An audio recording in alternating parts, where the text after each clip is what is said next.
এজন সাংসদৰ বাবে লাজ পাইছে মুখ্যমন্ত্ৰীয়ে। পাকিস্তানতহে হিৰো যোৰহাটৰ সাংসদ।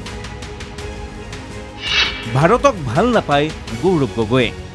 সংসদত অপাৰেশ্যন সিন্দুৰক লৈ চলা বিতৰ্কৰ মাজতেই প্ৰতিৰক্ষা মন্ত্ৰী ৰাজনাথ সিঙক প্ৰশ্ন কৰিছিল গৌৰৱ গগৈয়ে। बहुत से सूचनाएं दी उन्होंने, बहुत से जानकारी दी, लेकिन रक्षा मंत्री होने के नाते ये नहीं कहा कि पहलगाम में दहशतगर्द कैसे आए। ये नहीं कहा कि बेसारन में जहां पर 1000 लोग जाते हैं, खुशियां मनाते हैं, कैसे 5 दहशतगर्द वहां पर जाकर 26 लोगों की गोलियों से छलनी करते हैं।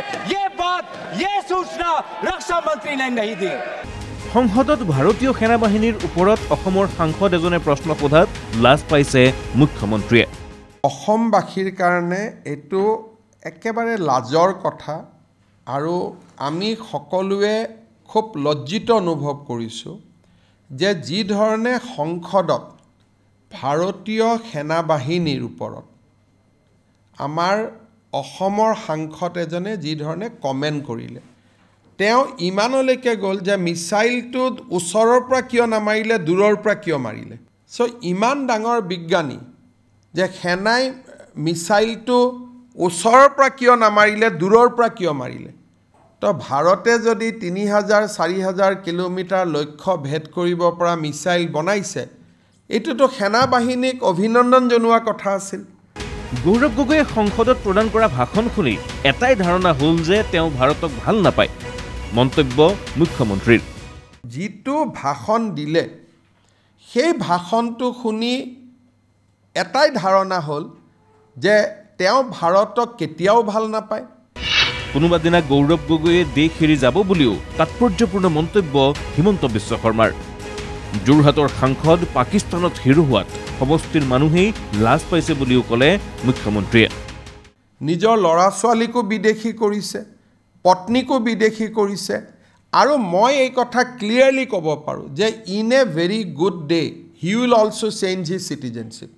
3টা ফেমিলি যেতিয়া নায়েই ভাৰতীয়, তেওঁতো টেম্পৰাৰীলি ভাৰতত আছে, আৰু সেইকাৰণে তেওঁ সদায় ভাৰতৰ বিৰুদ্ধে সংসদত কথা কয়। যোৰহাটৰ ৰাইজৰ, শিৱসাগৰৰ ৰাইজৰ স্বাধীনতা আন্দোলনত কিমান বৰঙণি আছিলে। দেশৰ স্বতন্ত্ৰতা সাৰ্বভৌমত্বত যোৰহাটৰ এটা অনবদ্য বৰঙণি আছে অসম আন্দোলনলৈকে। সেই স্থানৰ সংসদগৰাকী আজি পাকিস্তানত গৈ হিৰো হোৱা আমাৰ কাৰণে লাজৰ কথা। সংসদত আলোচনাৰ মাজতেই অমিত শ্বাহে পাকিস্তানৰ কথা কওঁতে তালৈ নাই যোৱা বুলি কিয় নকলে গৌৰৱ গগৈয়ে? প্ৰশ্ন মুখ্যমন্ত্ৰীৰ। ইফালে গৌৰৱ গগৈৰ পাকিস্তান লিংক সন্দৰ্ভত তদন্ত কৰিবলৈ গঠন কৰা SITৰ কাম কাজ কিমান আগবাঢ়িছে তাৰো খতিয়ান দাঙি ধৰিলে মুখ্যমন্ত্ৰীয়ে। সময়সীমা ছেপ্টেম্বৰ। 10 তাৰিখে তেওঁলোকে তেওঁলোকৰ অনুসন্ধানটো শেষ কৰিব। 11-12 ডিপেণ্ডিং অন মাই এভেইলেবিলিটি তেওঁলোকে ৰিপৰ্ট দিব। ৰিপৰ্টটো আমি লগে লগে কেবিনেটত লৈ যাম, আৰু কেবিনেটে তাৰ ওপৰত নেক্সট ডিচিশ্যনটো গ্ৰহণ কৰিব, আৰু কেবিনেটত যিয়ে সিদ্ধান্ত হয় আপোনালোকক আমি জনাই দিম। ভিডিঅ' জাৰ্নেলিষ্ট সমীৰ চৰকাৰৰ সহযোগত বঞ্জিত কলিতাৰ ৰিপৰ্ট NKTV+।